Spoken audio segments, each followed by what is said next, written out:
태국이 중국제 잠수함 수입건으로 발칵 뒤집혔습니다. 중국에 4억 1천만 달러를 주고 디젤 잠수함을 들여오기로 했는데 중국 제조업체가 태국이 요구한 특정 제품의 엔진을 공급할 수 없다고 합니다. 결국 엔진도 준비하지 않은 채 중국이 덜컥 주문부터 받은 꼴이 됐습니다. 월스트리트 저널과 방콕 포스트에 따르면 태국 해군은 중국의 잠수함을 주문할 때 독일 MTU 프리드리히 샤펜사의 디젤 엔진을 장착할 것을 요구했다고 합니다. 거대한 플랜트 사업이나 주요 무기 주문에는 의뢰의 주요 부품이나 기계 장치는 어느 회사의 제품을 사용해야 한다는 조건이 따라붙습니다. 문제는 독일이 1989년 천안문 광장 사태 이후 중국에 취해진 유럽연합의 무기 금수 조치를 엄격하게 적용하면서 중국으로 방산용 엔진 수출을 금지하고 있다는 사실입니다. 이는 구입국인 태국뿐만 아니라 파는 입장인 중국으로서도 당혹스럽기는 마찬가지입니다.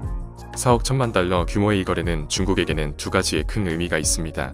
이 잠수함 수출건은 중국의 방위산업 수출 야망의 이정표이자 양국 간의 긴밀한 유대관계의 상징이 되고 있습니다.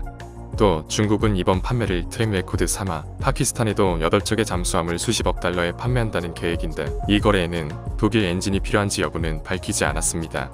태국 주재 독일 대사관의 한 관계자는 지난달 방콕 포스트와의 인터뷰에서 중국은 MTU 엔진 제공 계약에 서명하기 전에 독일 정부와 협의한 적이 없다고 말했습니다. 중국 외교부는 월스트리트 저널과의 인터뷰에서 이후의 금수 조치가 현재 국제정세, 중국 이후 관계의 발전, 중국과 EU 간의 포괄적인 전략적 동반자 관계의 발전과 오랫동안 일치하지 않았다고 말했습니다. EU가 가능한 한 빨리 올바른 결정을 내리길 바란다고 말했습니다. 이외의 한 관계자는 2005년 중국의 무기 금수 조치를 철회하도록 추진했으나 미국은 그러한 조치가 중국과 대만 관계의 균형을 해칠 것이라고 주장했다고 말했습니다. 하지만 금수 조치라고 해서 모든 방산 물품이 완전하게 금지되지는 않았습니다. EU 국가들의 다양한 해석으로 인해 특정 품목의 수출은 계속될 여지가 있습니다. 예를 들어 민간용과 군사용으로 모두 사용되는 품목은 허용되는 경우가 있습니다. 스톡홀름 국제평화연구소의 무기 이전 프로그램 선임연구원은 한동안 독일산 디젤 엔진이 그 범주에 속했다고 말했습니다. 이 연구소는 1989년 이래로 중국의 송급 공격 잠수함 장착용으로 MTU 디젤 엔진 56개가 중국으로 반입된 것으로 추정하고 있습니다. 데이터베이스에 따르면 중국 구축함에는 최소 26개의 MTU 엔진이 사용되고 있습니다. 또 MTU는 과거에 중국의 송급 잠수함용으로 엔진을 납품한 적이 있다고 밝혔습니다. 물론 독일 당국의 승인을 받았습니다. 그러나 그 이후로 규정에 변화가 생겨 중국 잠수함 엔진 공급을 중단했다고 밝혔습니다. MTU는 규제 변화가 발생한 시기에 대한 논평 요청에 응답하지 않았으며 태국 사례에 대한 논평을 거부했습니다. 이번에 태국이 주문한 S-26T라고 불리는 잠수함은 송급 잠수함의 후속인 중국 해군의 위안급 잠수함의 수출용 변종입니다. 미 국방부의 2021년 중국 관련 군사개발 보고서에 따르면 2020년 12월 현재 중국은 위안급 잠수함을 수출한 적이 없습니다.